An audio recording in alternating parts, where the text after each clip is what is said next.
الحمد للہ رب العالمین والصلاة والسلام علی سیدنا محمد وعلی آلہ وازواجہ واصحابہ واتباعہ اجمعین۔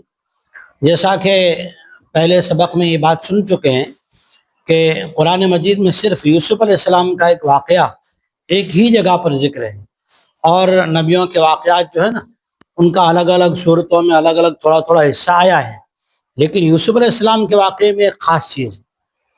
جیسے آج کی دنیا کیا سمجھتی ہے کہ بھئی کسی گاؤں میں جیسے گاؤں والے ایسے سست تھے کہ آدھار کارڈ کسی نے بنایا نہیں، تو وہاں سے کسی ماسٹر کو کسی افسر کو پکڑ کے لے آتے ہیں کہ بھئی اس گاؤں میں جو ہے نا پڑھا لکھا 2-3 نوجوان ہیں جنہوں نے ایسے کر رکھی ہے، ان کو ساتھ میں لے کے پورے گاؤں والوں کا ایک کیمپ کرو اور سب کا آدھار کارڈ اپڈیٹ کر دو، بنا دو۔ اسی طرح سے اللہ جل شانہ کلام مجید میں بہت سی آیتوں میں اہل کتاب کے جو مسائل ہیں نا، یہود کے سوالات، ان کے جوابات زیادہ دیے۔ وجہ کیا ہے کہ عرب اور پوری دنیا ایک بات کو خاص طور پہ دیکھ رہی تھی کہ پہلے جو پڑھے لکھے تھے وہ کون لوگ ہیں، تو کہ اہل کتاب۔ اہل کتاب مانے جن کے پاس کتاب ہو، یہود اور نصارہ، کرسچن لوگ جو ہیں اس انتظار میں رہے تھے اگر یہ لوگ اسلام میں داخل ہو جاؤ تو ماننے کا یہ بات کیسی ہے، سچی۔ تو پڑھے لکھے لوگوں نے، یہودوں نے جب یہ خبر سنی کہ مکہ میں ایک بندہ ہے جو دعویٰ نبوت کرتا ہے کہ میں نبی ہوں، آخری رسول ہوں، تو کہا اس کی تحقیق کے لیے ایسا کرو کہ یعقوب علیہ السلام جو ملک شام میں تھے نا ان کا بیٹا وہاں سے گم ہوا، پھر مصر میں جا کے بادشاہ بنا۔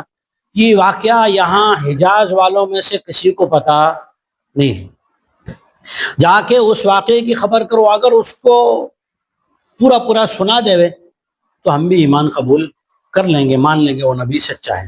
اس لیے یوسف علیہ السلام کا پورا واقعہ ایک ہی سورہ میں اللہ تعالیٰ نے نازل فرمایا ہے۔ تو سورہ یوسف کی آیت نمبر آج 6 ہیں، اس سے پہلے 5 آیتیں ہو چکی ہیں۔ اس کے اندر اللہ تعالیٰ نے یوسف علیہ السلام کو کیا بشارتیں دی ہیں، سماعت کریں۔ اعوذ باللہ من الشیطان الرجیم، بسم اللہ الرحمن الرحیم۔ وَكَذَلِكَ يَجْتَبِيكَ رَبُّكَ وَيُعَلِّمُكَ مِن تَأْوِيلِ الْأَحَادِيثِ وَيُتِمُّ نِعْمَتَهُ عَلَيْكَ وَعَلَىٰ آلِ يَعْقُوبَ كَمَا أَتَمَّهَا عَلَىٰ أَبَوَيْكَ مِن قَبْلُ إِبْرَاهِيمَ وَإِسْحَاقَ ان ربک علیم حکیم۔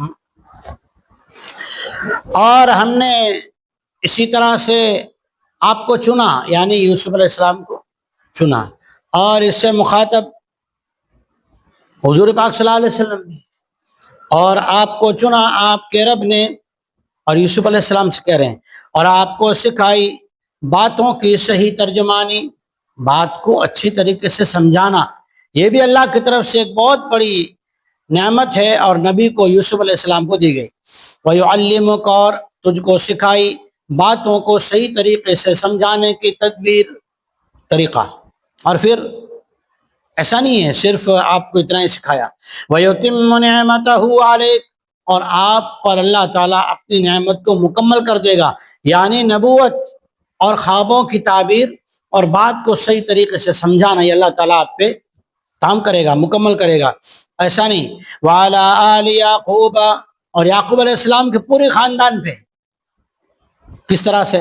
كَمَا أَتَمَّهَا عَلَىٰ أَبَوَيْكَ مِن قَبْلُ، جیسا کہ آپ سے پہلے آپ کے 2 باپ، یعنی باپ اور دادا، ابراہیم اور اسحاق، آپ سے پہلے آپ کے باپ دادا کو اللہ تعالیٰ نے نبوت دی، اپنی نعمتیں دی۔ کون ہیں؟ ابراہیم و اسحاق، ابراہیم اور اسحاق۔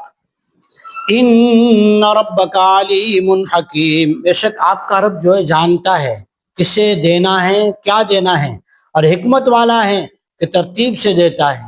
ایسا نہیں کہ جسے چاہا اسے دے دیا، نہیں، اس کے ایک عمر ہے، ایک تجربہ ہے، اللہ کے وہاں ایک معیار، ایک لمٹ ہے۔